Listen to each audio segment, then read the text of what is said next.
Welcome back to the channel, everybody. Behind me is a brand new 2021 BMW 530e. Now, a little bit of a backstory on the 530e. So it's basically a 5 Series, 530i, but adding on E actually adds their BMW's eDrive system, which is a plug-in hybrid.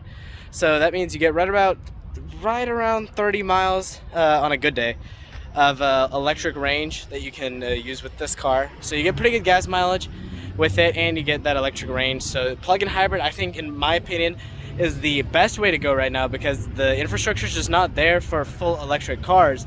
But gas only can get quite expensive, and they're not the most efficient thing in the world. So this blend of both worlds is perfect. So let's take a look at what BMW has to offer in the mid-size sedan segment with this 530i with a really nice interior. I'll show you guys in a minute, but without further ado, let's get into it. So coming up to the front of the BMW 530e, you have BMW's very elegant looking, very nice LED system. I like how they say little BMW LED on there.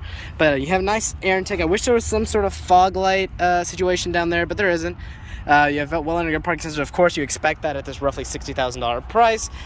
Your front camera, of course. One thing that I do like about the BMW 5 Series is they haven't gone crazy with the grille yet. If you've seen my M4 video, you know how I feel about the lung, kidney, whatever grills that a BMW has put on their latest vehicles, but the 5 Series has not been ruined yet. You have a very nice set of alloy wheels. They're very nice, very clean, very tasteful. Love them. I love this little chrome with the little air exit, cooling off the brakes, intakes from the front, out the back. Really nice. Keep those brakes nice and cool as well. Coming up to the side profile, it's very standard BMW. This is very standard 5 Series. I love it in this white shade. It's really, really nice. Now, here you do have the fuel door, which I think it's locked right now. We'll check it out in a minute. But let me actually grab the key for you. So actually, in regard to that fuel door, it's actually in like a dealer mode where it's not letting me open the fuel door actually. So sorry about that, but I mean, it's a fuel door. You know what a fuel door looks like. So let's move on with the tour. So coming to the back of the BMW 5 Series, you do have 530e. Letting everybody know you do have the plug-in hybrid model, the one to get, in my opinion. Now here you do have the refreshed BMW 5 Series taillights. They look really cool, in my opinion. The flickering, don't worry, that's just because the camera refresh rate. But you can see when I lock the car, you can see exactly how they glow. They look really cool, in my opinion. You have more of those well-integrated parking sensors down there. BMW badging, of course. Go ahead and unlocking this car. Oh.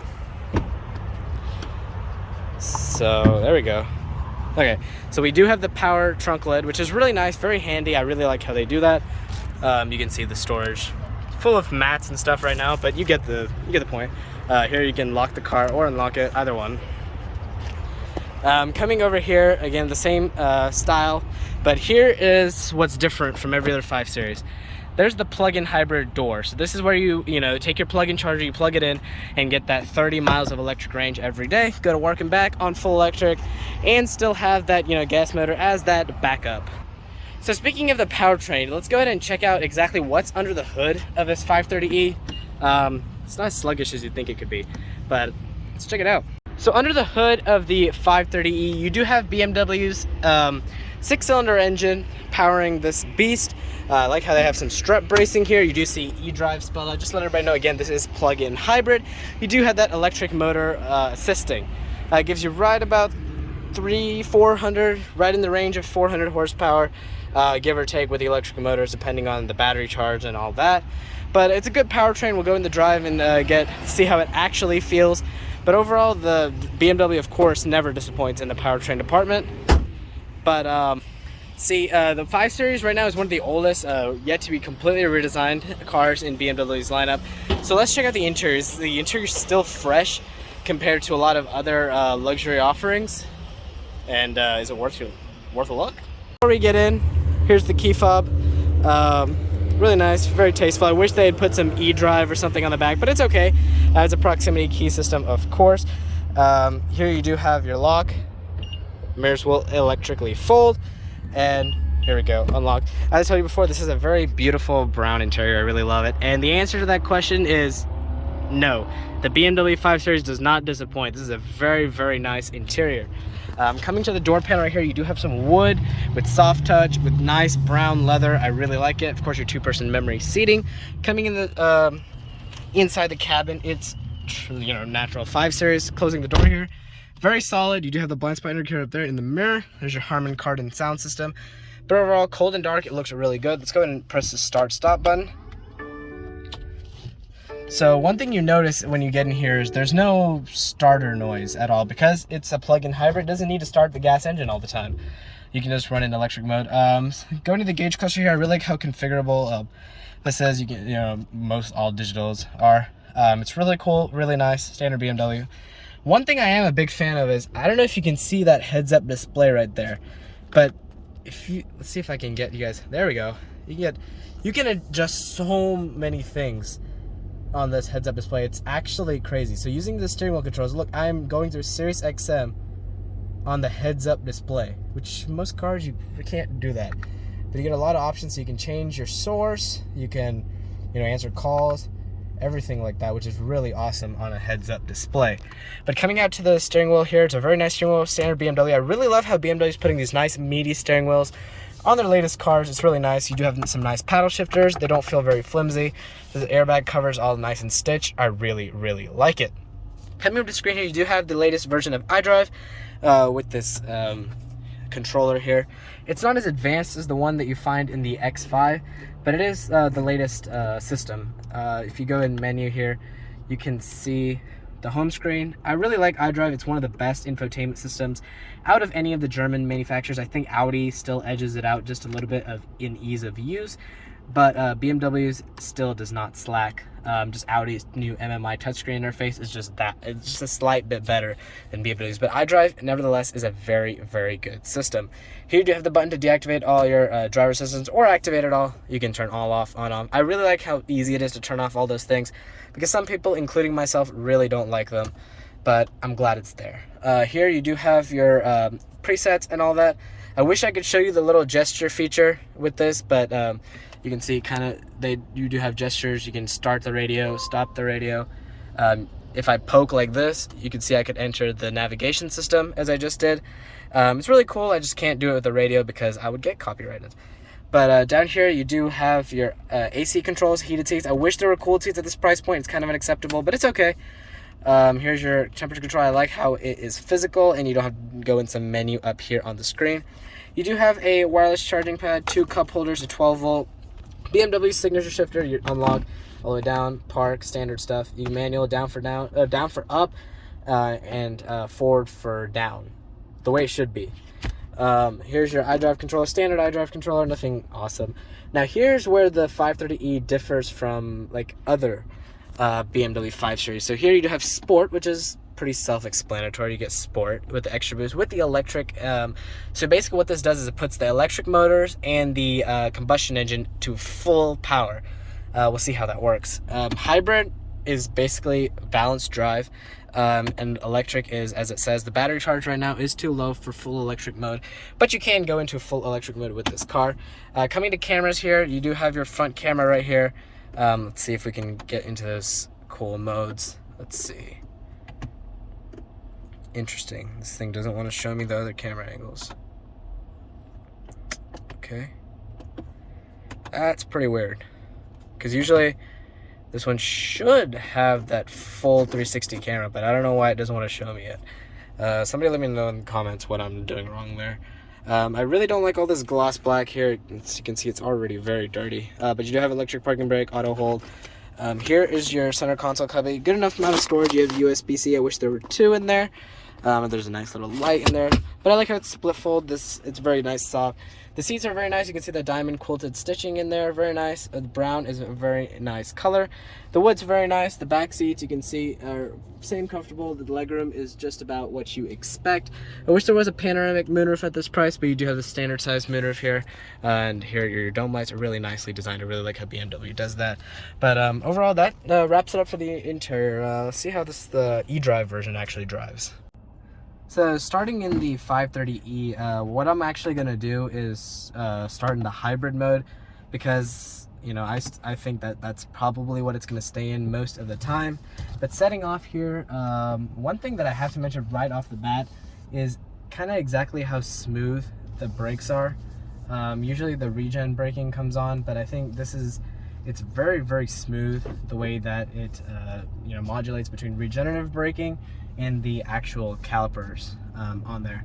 But you know, cruising through here, I really love that heads-up display. It gives you a lot of detail, very vivid too. It's something I very much appreciate in any heads-up display. The seats in here, the steering wheel, everything is so comfortable.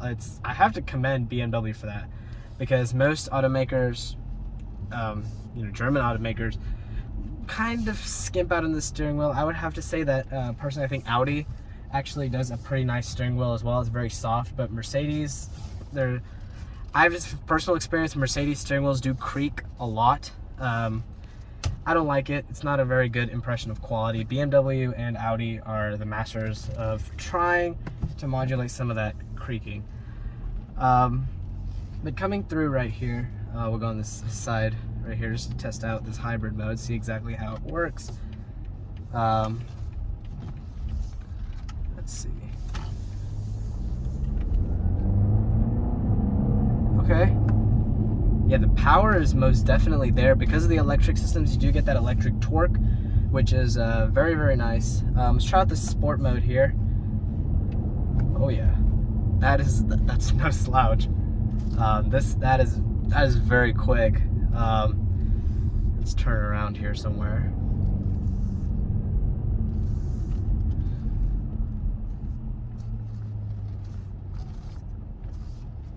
Let's see, where let this guy go.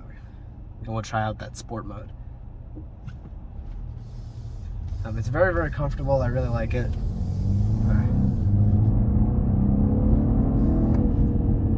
I like the engine growl. The engine growl is pretty nice. It's very smooth, and even in sport mode, it's still very, very smooth. Let's see if I can get that electric mode. Nah, the battery charge is just too low. Let's try these paddle shifters out. Yeah, even though this is an electric car, the paddle shifter's response time is very, very quick. That's commendable, because most can't do that. The paddle shifters, yeah, they respond very, very quickly, even with this electric powertrain, but because both the electric and the actual combustion engine are their full capacity when in sport mode. So I do like that. That is very commendable, BMW. But BMW knows how to build a sports sedan. That's nothing new. Something I've noticed is there's a lot of pumped-in engine noise. A lot of pumped-in engine noise. Because you can hear it. It's making like this humming sound. So I don't know if it's trying to like tell everybody that it's, you know, like a combination type car, but I mean, it doesn't sound bad. I can't say it sounds bad, because it most definitely does not sound bad. It's interesting. But the engine growl, you can hear it's very real. The engine growl in this car is very, very real. And even you'd expect a plug-in hybrid to be very slouchy, but no, it sounds good. It feels good. I would have no problem recommending this if somebody needs an efficient daily driver. As their car, it's very comfortable. The seats are very plush, very nice. As you saw, the leather's very nice. The steering wheel is so solid. It feels like I feel like I could just throw this steering wheel like 500 meters and it'd be perfectly fine. Obviously, I can't do that, but metaphorically speaking, you can, you know, it's a very solid piece of machinery. Even with this extra boost that we have here, it's getting pretty decent gas mileage. I mean, you're not buying this to get the same gas mileage as a Prius, okay? But it does pretty good for what it has. Let's put it in reverse here. There you can see that 360 camera right there, and it does have something called automatic. It does have standard automatic parking, but BMW does have another clever feature, which is different from a lot of other manufacturers, in that if you go into a parking spot, it'll actually remember the track that you took into that parking spot, if it's like a tight parking spot or something, and you can go into the mode and tell it to do that exact same thing backwards. So it'll actually repeat the same way that you came in, it'll repeat it the same way out, if that makes any sense. So it's a really cool feature in practice. I can't really show it to you because I don't want to, you know, hit something. with if it doesn't work out right. So I don't feel comfortable testing that, but it does have that feature. But overall, this car is it's very nice. Wrapping up this review here, a huge thank you to Michael Brim Jr. over here at BMW South Atlanta for providing this 2021 5 Series for us. It's been great. I would have no problem recommending this car to anybody. But if you like this video, subscribe, like, and comment, and I'll catch you guys in that next video.